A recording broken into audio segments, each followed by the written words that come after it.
Hey guys, I hope you're all having a great day, and today I'm gonna be talking about Kung Fu Panda 2. If you've seen my May TBR, which I will link right here or there, I don't remember, you will know that for my May TBR I chose to pick 2 movies and 1 book out of my jars because I really want to narrow down my TBRs because it's a mess. And so for the movies, I have 2 jars. I have movies in general and I have animated movies because I have not seen a lot of animated movies from the list that I got. I will link the list down below as well. I don't know why. I have seen a lot of Disney movies, but it looks like there are some that I just never seen. Kung Fu Panda 2, obviously I have seen it.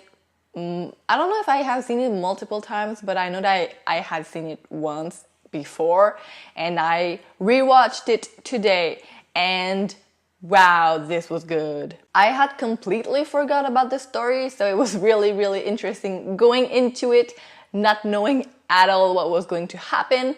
It was really good. So basically, for those who don't know what Kung Fu Panda 2 is about, basically in the first movie, this is a story about Po the panda who wants to become a Kung Fu warrior.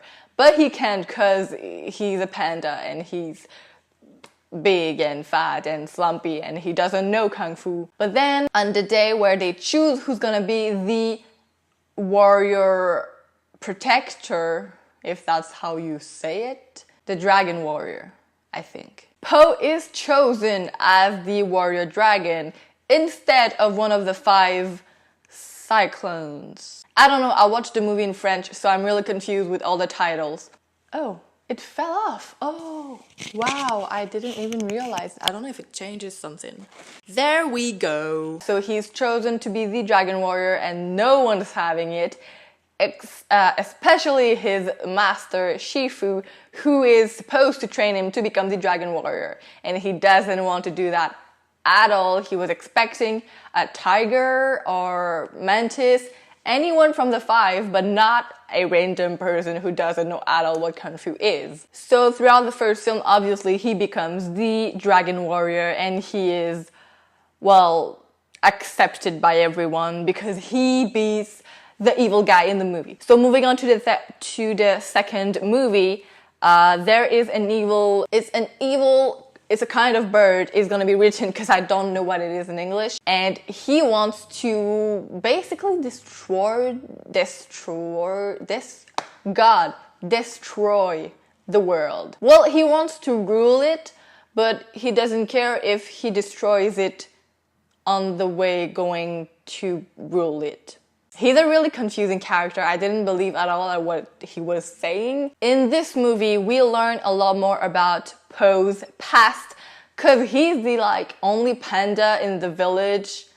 Well, actually in the country where there are. At the beginning, you don't know why he's the only one, but then throughout the movie, you learn about his past and what happened to all of the other pandas. Well, I'm not gonna say what happens because it's spoilers, but I guess that everyone knows that. But anyways, it's a lot about Po's past and his search for his identity, and it's a kind of a big topic for a child movie, and I was really surprised when I watched it because I was like, wow, this is like a rough subject to talk about because a lot of kids wonder about these kind of things when they're adopted, and to talk about it in a movie, it's really interesting to see that even in a child movie, they think that it's an important topic to talk about because it has a big moral ending, of course. But it was really nice to see that they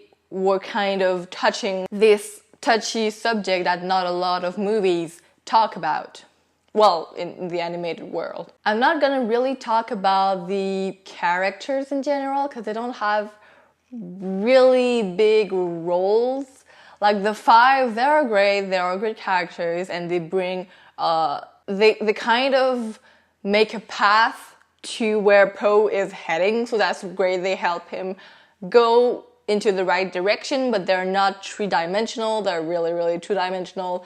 well, mostly unidimensional. I'm gonna talk about the moral, obviously. The moral is that no matter where you come from, your past does not define who you are. Only your actions and what you decide to do next represent who you are and who you want to be. And it's a really, really great moral. I totally support that. And I don't think a kid would understand that much, because I don't remember that at all from the movie when I watched it when I was younger. So it's a special movie, I think. Since I am adopted, I could relate a lot more to the premise than a normal person would. And I really thought it was interesting to see that he gets, even though it hurts, he understands what happened to his life before he was adopted, and he takes it in. He doesn't carry it as a burden, but he takes it and he moves forward with it. Well, obviously it didn't down him and he didn't give up because it's a movie, but it was nice to see that he didn't think that it was the end and that his past would define him for the rest of his life as this broken child with no parents. The story was interesting. I really love the comedy aspect in the dark portions of the movies. There are some dark moments with the antagonist. I don't remember his name. It was interesting to see that they could still put a little bit of humor in there because, well, he's evil, so he was talking about his plan, about killing everyone, and you've got this old lady who he keeps with him because she can tell the future. She just always puts a joke in it, do something stupid that will make you laugh, and it was just really nice to see that it was not just dark. There were some funny moments too, and just Poe in general is such a funny character. I think that Jack Black, who is that his name? I think so. Who plays his voice really gives a new tone to the character. Well, not a new tone, but a different tone to the character, because he is so funny and so down to earth. He doesn't care about his what he looks like. So it was really funny to see that his character was so going with the flow, I guess I would say like that. It doesn't really represent well what I want to say, but I'm gonna keep it like that. I have not yet watched the third movie, which is about his reunion with his family, because they're not dead. They just ran off and protected themselves from the evil guy. It's not a spoiler. I saw it in the trailer. Yeah, it's interesting. I think I will watch it at some point because it's something I will never get, and I know that, and I'm okay with it. But I love to see how it would turn out for people who can have these reunions with lost member of the family. The things I didn't like about the movie, I don't have many things I didn't like. Obviously, it's not realistic, but any animated movie isn't. All of the stunts and the flying and the jumping off a house and not dying, it's all fake and it's not realistic, but it doesn't really matter because it is animated and you know that is gonna happen. So it didn't bug me because I went into the story knowing that all of this would be a lot of fakeness in the reality term. I really like the fact that the antagonist stayed antagonist until the end of the movie, because in many movies, animated movies, or for children movies, the antagonist sometimes reverts back to being the good guy. And it's not realistic, really, because, well, it can happen, but mostly when you're mean, you're gonna stay mean until the end. And so I really like the fact that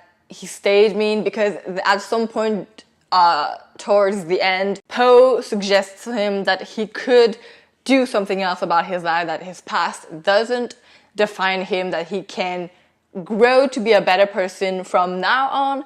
And for a second, he seemed like he could be, and then he just goes back to being mean and he attacks him. And I really like that because it represents the fact that not everyone can change. It's just a part of being human, I think. Well, they weren't humans, but you know what I mean. So that was it, guys. I hope you enjoyed. And I would like to know if you've seen Kung Fu Panda 2, what you think of it. Did I go into too much thinking? Am I just crazy? Who knows? Who knows? So yeah, I will see you soon with a new video. Goodbye.